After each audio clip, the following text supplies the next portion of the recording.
उसका स्वागत है आपका। पहाड़ समाचार देख रहे हैं आप। मैं हूं आपके साथ शफान अंसारी। कोरोना पॉजिटिव होने के बावजूद सीएम तीरथ सिंह रावत अपने कार्यों में जुटे हुए हैं। मुख्यमंत्री तीरथ सिंह रावत ने सभी 13 जनपदों के लिए प्रभारी मंत्री नियुक्त कर दिए हैं, जिनमें सतपाल महाराज को उधम सिंह नगर जनपद का प्रभारी मंत्री बनाया गया है, जबकि बंशीधर भगत को देहरादून जनपद का प्रभार दिया गया है। डॉक्टर हरक सिंह रावत को अल्मोड़ा, इसके अलावा बिशन सिंह चौफाल को पौड़ी, यशपाल आर्य को हरिद्वार जनपद का प्रभारी मंत्री बनाया गया है। वहीं अरविंद पांडे को पिथौरागढ़ और बागेश्वर का प्रभारी मंत्री बनाया गया है। सुबोध उनियाल को नैनीताल जनपद का प्रभारी मंत्री बनाया गया है, जबकि गणेश जोशी को उत्तरकाशी जनपद का प्रभारी मंत्री बनाया गया है।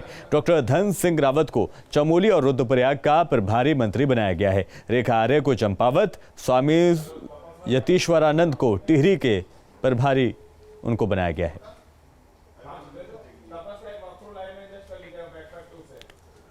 मुख्यमंत्री तीरथ सिंह रावत अभी कोरोना पॉजिटिव हैं और होम आइसोलेशन में हैं, लेकिन कोरोना पॉजिटिव होने के बाद भी वो एक्टिव दिखाई दे रहे हैं। कल उन्होंने अधिकारियों के साथ समीक्षा बैठक की थी और आज वीडियो कॉन्फ्रेंसिंग के जरिए प्रेस कॉन्फ्रेंस की, यानी कि कल प्रेस कॉन्फ्रेंस दरअसल की थी और कई बड़े ऐलान इसमें किए उन्होंने। उत्तराखंड के मुख्यमंत्री तीरथ सिंह रावत सीएम बनने के बाद एक बड़े फैसले ले रहे हैं और पूर्व सीएम त्रिवेंद्र सरकार के फैसले भी पलट रहे हैं। सीएम ने गैरसैंण कमिश्नरी को लेकर एक बड़ा बयान दिया है। उन्होंने कहा कि जो जनता चाहेगी वही फैसला वे गैरसैंण पर लेंगे। मैंने स्पष्ट कहा है कि गैरसैंण कमिश्नरी पे मैं विचार कर रहा हूं और निश्चित है जो जनभावनाएं कहती हैं वही मैं करूंगा। गैरसैंण जो कमिश्नरी है मैंने विचाराधीन किया है, वो ओके नहीं हुआ, प्रस्तुत कुल मिलाकर उसको मैं जनता की आवाज पे और उसको मैंने कहा जो वो चाहते वो करेंगे। इसके अलावा सीएम तीरथ ने प्रदेश के हर जिले में मेडिकल कॉलेज होने की प्राथमिकता पर जोर दिया। इस दौरान उन्होंने 2600 पदों पर नर्सों की भर्ती का ऐलान भी किया। इसके अलावा 138 नए एम्बुलेंस की स्वीकृति भी दी है।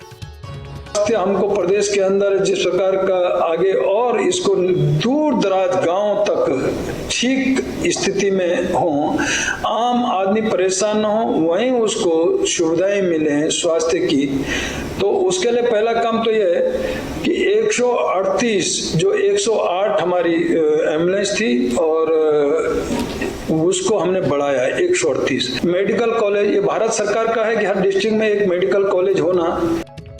साथ ही सीएम तीरथ ने रुद्रपुर, हरिद्वार और पिथौरागढ़ में मेडिकल कॉलेज खोले जाने की बात कही। सीएम ने कहा कि ये कॉलेज 3 साल के अंदर शुरू हो जाएंगे।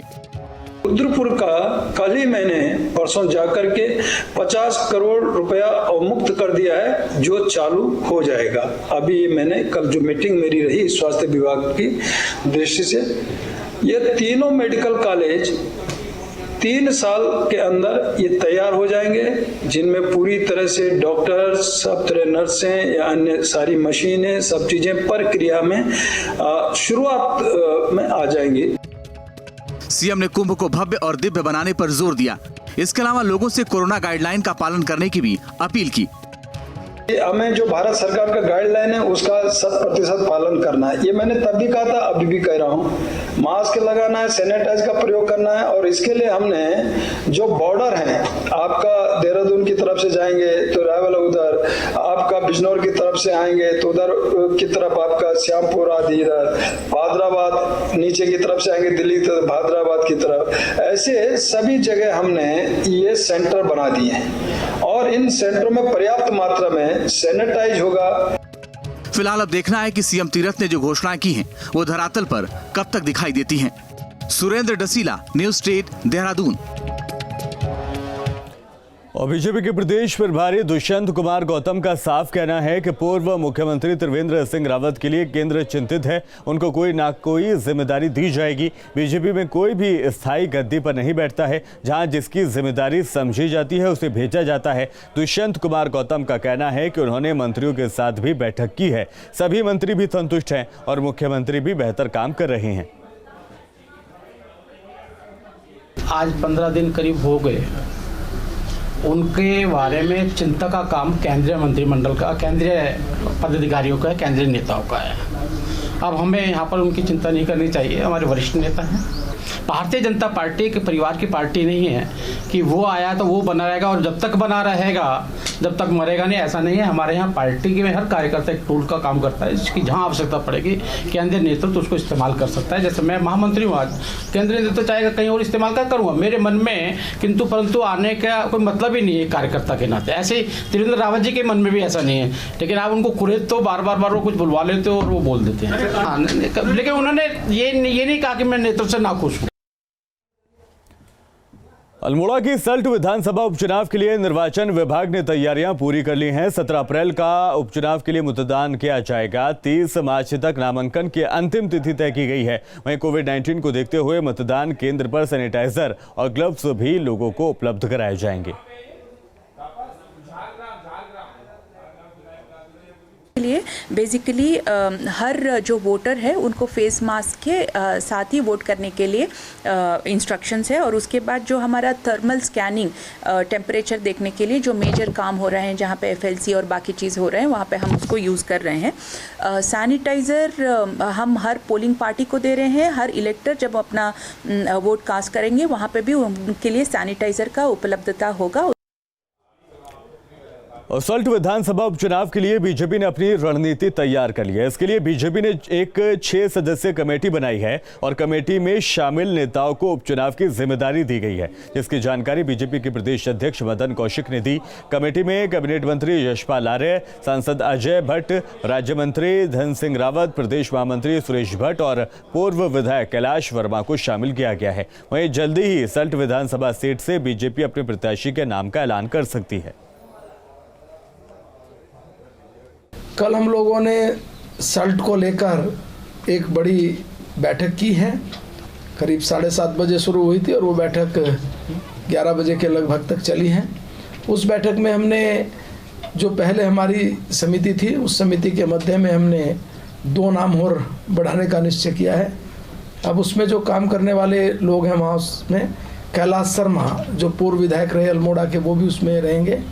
अजय भट्ट जी जो पूर्व में अध्यक्ष भी रहे हैं और इस समय सांसद हैं, वो भी वहाँ रहेंगे।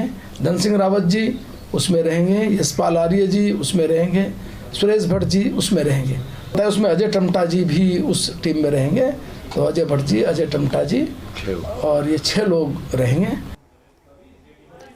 उत्तराखंड भाजपा के प्रदेश अध्यक्ष मदन कौशिक ने बागेश्वर पुलिस द्वारा गार्ड ऑफ ऑनर दिए जाने और सरकारी हेलीकॉप्टर के प्रयोग पर अपनी सफाई दी है। प्रदेश अध्यक्ष मदन कौशिक ने कहा कि भूलवंश ऐसा हुआ, पुलिस से भी माफ़ी मांगी है और उन्हें खुद गार्ड ऑफ ऑनर स्वीकार करने के मुद्दे पर माफ़ी मांगी है। वहीं मदन कौशिक का कहना है कि सरकारी हेलीकॉप्टर का प्रयोग बहुत अति आवश्यक था, लेकिन अब इसका पूरा खर्च संगठन वहन करेगा। मुझे वहाँ जो अपने दौरे पर जाना था बागेश्वर में, लेकिन जिन माननीय मंत्री जी को मेरे साथ जाना था, अचानक ही वो बाई कार चले गए और मुझे चूँकि समय था, समय होने के कारण थोड़ी विलम्ब ना हो और मैं हेलीकॉप्टर से वहाँ गया। इसी प्रकार से जो हमारी प्रभारी थी रेखा वर्मा जी, उनको एक किसी कार्यक्रम में निमित्त जाना था और मंत्री जी का भी कार्यक्रम था, तो यहाँ से नैनीताल में जाने के बाद उनको भी जाने की आवश्यकता पड़ी, जो वास्तव में नहीं होना चाहिए था। इसके लिए हमने कहा है और पार्टी ने ये डिसाइड किया है कि इन दोनों यात्राओं पर जितना भी खर्चा होगा वो पार्टी से हम उसको देंगे।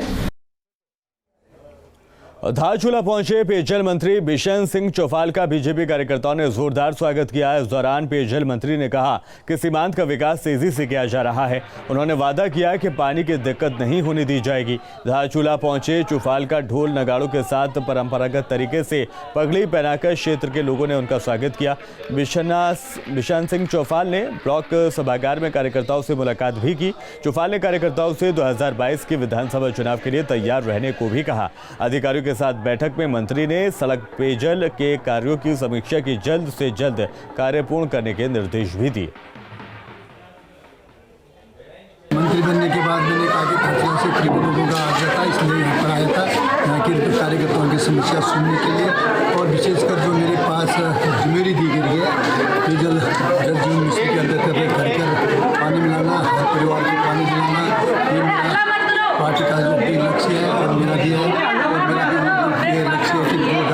तक हर परिवार को पानी पिलाएं। और देहरादून में सहकारिता विभाग के सहायक रजिस्ट्रार को सस्पेंड कर दिया गया है। सीएम तीरथ सिंह रावत के निर्देश पर कार्रवाई की गई है। सहायक रजिस्ट्रार हरीश चंद्र खंडूरी पर भ्रष्टाचार का आरोप लगा था। मामला सामने आने के बाद उसे सस्पेंड कर दिया गया। सीएम तीरथ सिंह रावत ने कहा कि भ्रष्टाचार बिल्कुल भी बर्दाश्त नहीं किया जाएगा। पारदर्शी शासन सरकार की पहली और सर्वोच्च प्राथमिकता है।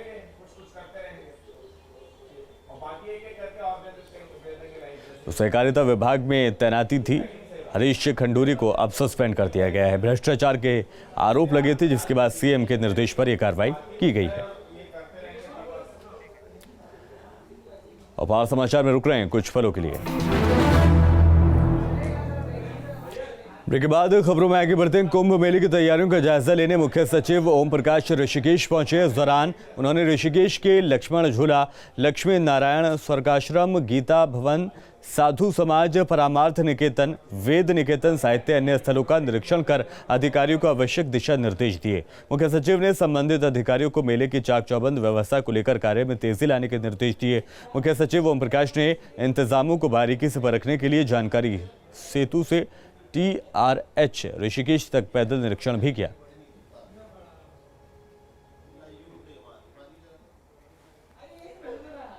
हरिद्वार में आयोजित कुंभ में देश और दुनिया से साधु संत पहुंच रहे हैं। इस बार के कुंभ मेले में एक छोटे कद के सन्यासी श्रद्धालु के बीच केंद्र बने हुए हैं। रिपोर्ट आपको दिखाते हैं। हरिद्वार कुंभ में 18 इंच और 18 किलो के नागा सन्यासी बाबा आकर्षण का केंद्र बने हुए हैं। छोटे कद के इस नागा सन्यासी को देखने के लिए श्रद्धालु दूर दूर से पहुंच रहे हैं। नागा बने को नाम है हमारा नारायण नंद गिरी जी पावन भगवान। उम्र हमारी 55 साल की है। तो जन्म हमारा झांसी का है। मूल रूप से झांसी के रहने वाले संत नारायण नंद गिरी ने साल 2010 के कुंभ में संन्यास की दीक्षा ली थी और तब से आज तक संन्यास परंपरा का पालन कर रहे हैं। झांसी का नाम तो है हमारा सत्यनारायण पाठक। तो सन 2009 में कुंभ का मेला हरिद्वार में लगा था, तब हम नागा हो गए। कद छोटा होने के साथ ही उन्हें कानों से सुनाई भी नहीं देता है। उनके शिष्य ही उनकी सेवा करते हैं। हाँ, हमने भी दर्शन दिख कर रहे हैं इनके, हमें भी अच्छा लगा बहुत। लेकिन क्या कहना, देख के बहुत अच्छा लगता है। हाँ, कुंभ मेले में अलग अलग रूप है साधु संतों के। कुंभ मेले में देश दुनिया से साधु संत पहुंच रहे हैं, जिन्हें देखने के लिए बड़ी तादाद में श्रद्धालु भी पहुंच रहे हैं।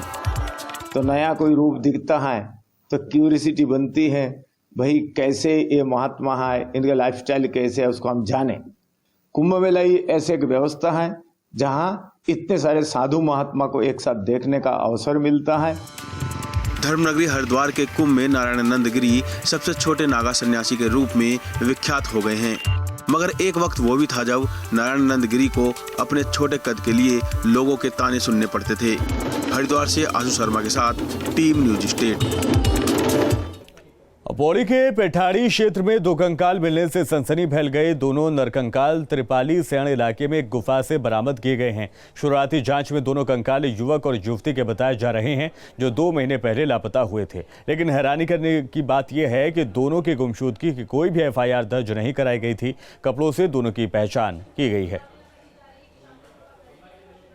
हमारे पेटानी पुलिस स्टेशन में सूचना मिले था, वहाँ पर जंगल में 2 डेड बॉडी वहाँ पर 2 लोगों को पकड़ा करके SO द्वारा वहाँ पर गए थे और अभी उनके पोस्टमार्टम के लिए अभी भेजा गया है बॉडी को। एंड ये पता चला था उन लोगों ने, वो दोनों लड़का लड़की का है, आइडेंटिफाई भी हो गया है, वहाँ गाँव के क्षेत्र का है। एंड उनका दोनों परिवार से बात हो गई। उन लोगों ने बताया था जनवरी में ये दोनों, मतलब दोनों के बीच में अफेयर थे, ये दोनों ही घर से भाग गया था। बट पुलिस के पास अभी तक कोई सूचना नहीं था। अभी हम पोस्टमार्टम करके इसके बाद हम उसमें जांच की कार्रवाई शुरू करेंगे। चमोली में आई आपदा के बाद अभी लोगों के शव मिलने का सिलसिला जारी है। हाल ही में जोशीमठ रेणी के पास एक महिला का शव मिला था, जिसका विष्णुप्रयाग में परिजनों की देखरेख में अंतिम संस्कार किया गया। चमोली के जोशीमठ में आई प्राकृतिक आपदा में अब तक 77 लोगों की मौत हो चुकी है, जबकि अभी भी कई लोग लापता हैं। बता दें कि 7 फरवरी को ग्लेशियर टूटने के बाद तपोवन क्षेत्र में प्राकृतिक आपदा आई थी। तपोवन क्षेत्र में 77 शव और 35 मानव अंग अलग अलग स्थानों से बरामद किए गए हैं, जिसमें से 44 शवों और एक मानव शव अंग की शिनाख्त की जा चुकी है। जिन शवों की शिनाख्त नहीं हो पाई है उन सभी शवों का DNA संरक्षित किया गया है। इस सिलसिले में जोशीमठ थाने पर कुल 205 लोगों की गुमशुदगी का केस दर्ज किया गया है। अभी तक कुल 117 परिजनों, 60 शवों और 30 मानव अंगों के DNA सैंपल मिलान हेतु FSL देहरादून भेजे गए हैं।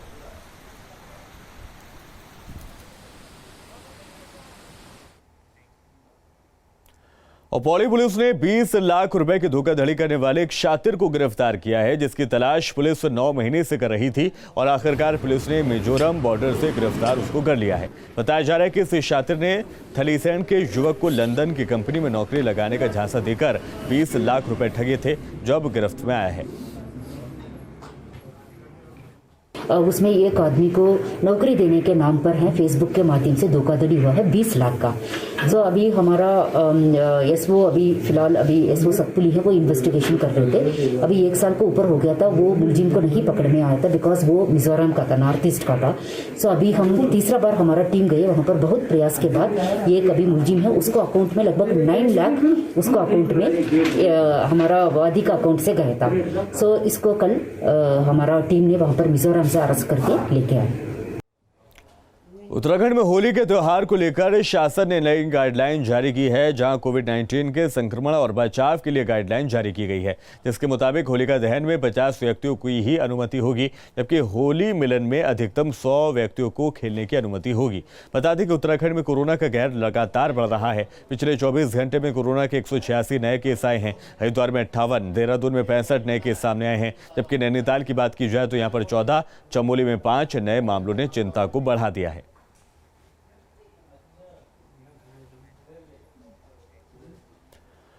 और सेना में भर्ती होने के इच्छुक युवकों को भर्ती से पहले प्रशिक्षण दिया जा रहा है। इसके लिए यूथ फाउंडेशन द्वारा आजकल उत्तरकाशी जनपद में सिलेक्शन कैंप लगाए जा रहे हैं। सिलेक्शन कैंप में परीक्षण के लिए युवकों की भारी भीड़ उमड़ रही है। राजकीय कीर्ति इंटर कॉलेज में आयोजित कैंप में 733 युवकों की नापतोल के साथ ही मेडिकल परीक्षण कर 55 युवकों को कैंप के लिए चयनित किया गया है। वहीं मानकों पर खरे नहीं पाए गए युवकों को भी कमियां दूर करने और सेना के भर्ती होने के टिप्स दिए गए हैं, ताकि वो भविष्य में फाउंडेशन के कैंप्स में शामिल होकर सेना में भर्ती हो सके। आपको बता दें कि यूथ फाउंडेशन द्वारा बीते 6 सालों के भीतर यूथ फाउंडेशन के कैंपों में प्रशिक्षण पाए करीब 10,000 से आसपास युवक सेना, ITBP, पुलिस बल में शामिल हो चुके हैं।